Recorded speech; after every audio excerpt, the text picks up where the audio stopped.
I'm Pam Voth, and I'm back with Block 11 of the Quilt Along by Quilt Social.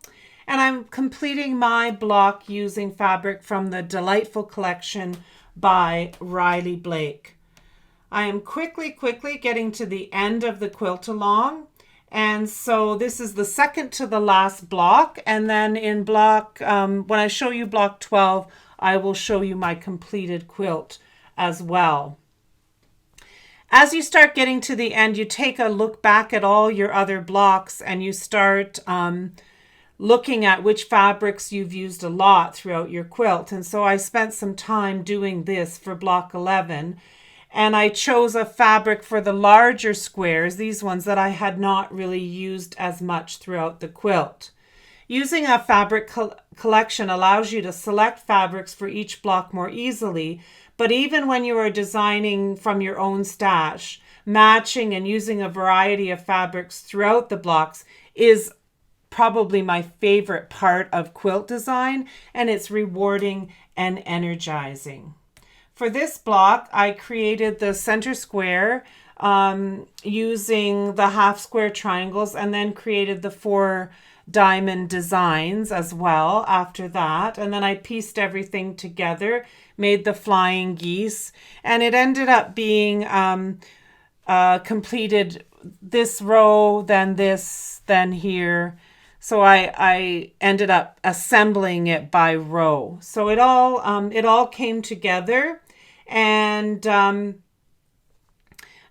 very beautiful use of the fabrics here, that you can really see a lot of the fabrics that were part of the collection.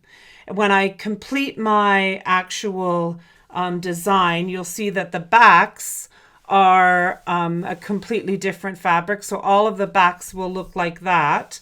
And I'll be joining them to each other using this fabric on the back. But on the front, I'll be joining using the blue fabric. So I'm getting ready to finish off the blocks and the quilt. And I'm obviously excited about doing that. My blocks have the outer frame color that have been carried throughout all 12 blocks. And I also tried to make sure that I use this light blue throughout, and then that's how I'll be doing the sashing between the blocks. I enjoyed playing with color and used this quilt along to refine my skills in making half square triangles, diamond designs, and definitely flying geese. As a beginning quilter, you're going to find these skills so helpful as you move forward to try more and more difficult designs.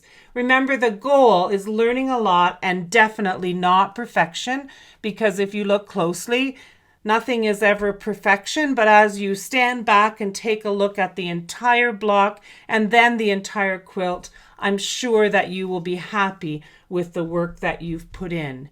When you enjoy it, you just keep pushing yourself, but always be proud of the work you have done and celebrate everything you learn step by step as you try new projects.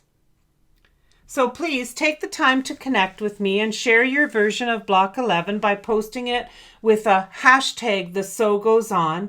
Be sure to check out my version of the Spectrum Quilt Alongs blocks 1, 2, 3, 4, 5, 6, 7, 8, 9, and 10. Wow, time flies when you're having fun. Enjoy creating block 11, and don't forget to share with me through Quilt Social.